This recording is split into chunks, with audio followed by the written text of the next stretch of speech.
Welcome to episode 2 of the Prana and Poetry Pod.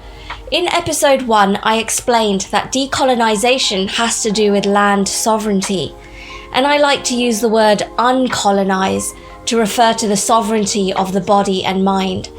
So today I'm sharing 5 ways to uncolonize body, mind and spirit to restore your inner sovereignty. From what?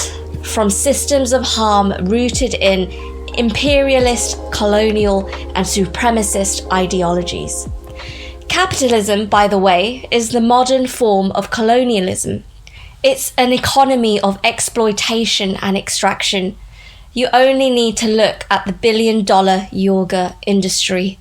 How, in order to thrive, it must strip yoga's authenticity, its roots and context of Sanatana dharma in order to profit from it.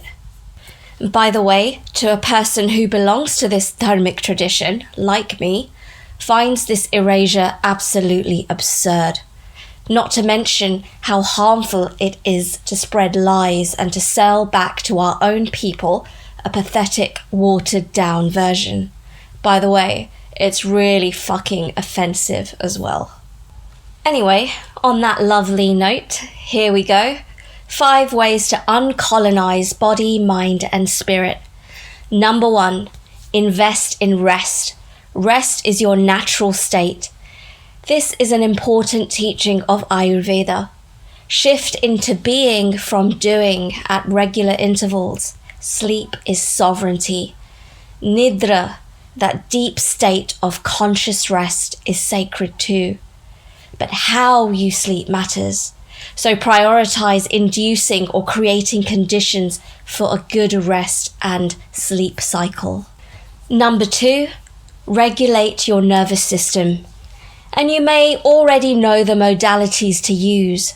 You will find them in the indigenous origin practices you already use or probably know of. You will find that in the trauma-informed literature, all the modalities used come from cultures and traditions rooted in nature's laws and rhythms. Most likely, you're already using aspects from these traditions like yoga, so make it a consistent practice to return to equilibrium within.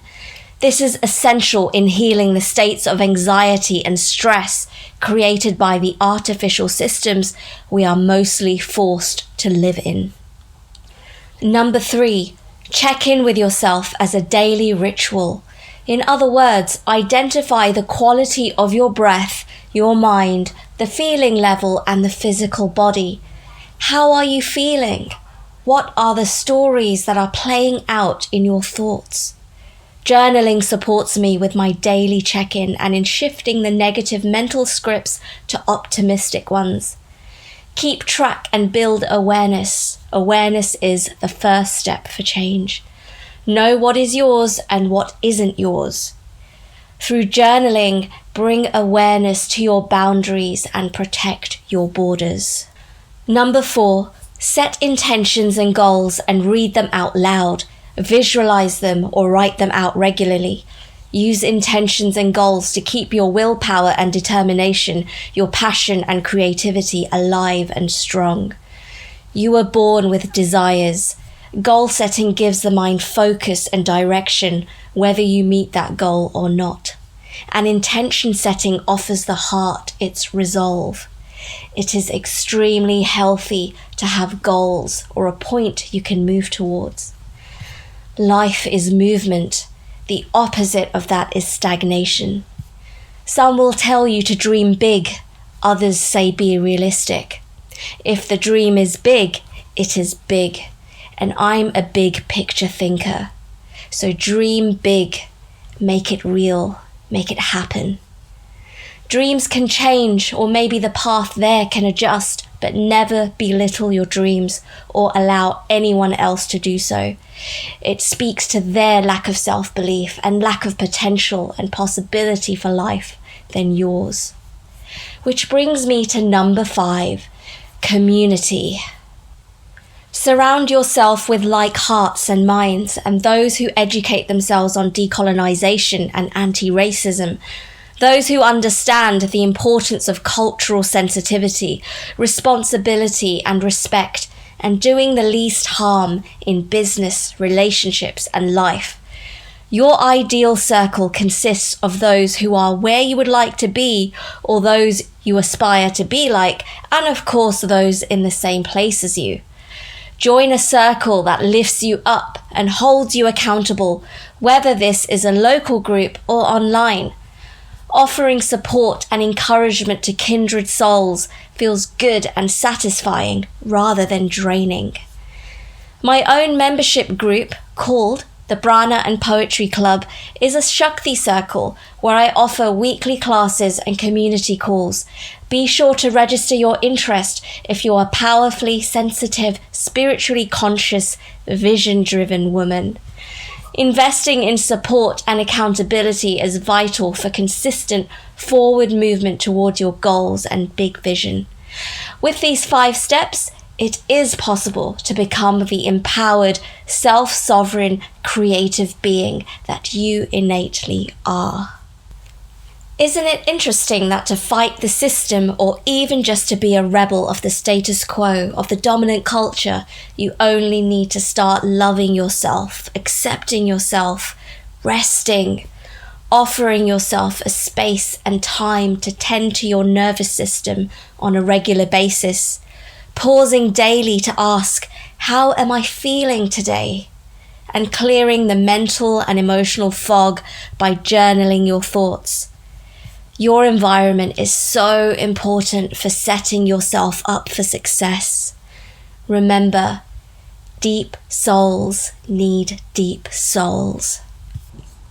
So, coming back to uncolonizing the body, the mind, and the spirit for the purpose of inner sovereignty, let's circle back to step number 1. Rest. Go slow to go fast. The more rested you are, the more progress you will make in life, relationships, and business because of the clarity and focus and space that is opened up for creating as well as receiving, which Ayurveda teaches us is our natural state. So look at your schedule for the coming days and weeks. Where will you consciously put in time for rest? And how can you shift to be in a state of rest even when you're working or in doing mode?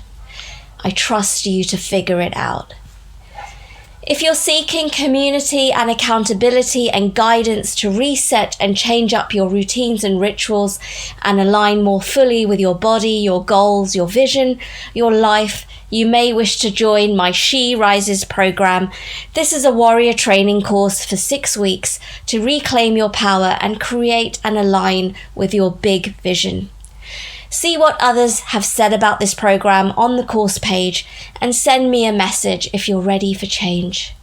We use the creative process and Vedic knowledge and wisdom to support the life changes you're seeking. Another option is to be part of my monthly membership club, practice Hatha Yoga with me, and come for the monthly writing and embodiment masterclasses and much more. The link is in the description.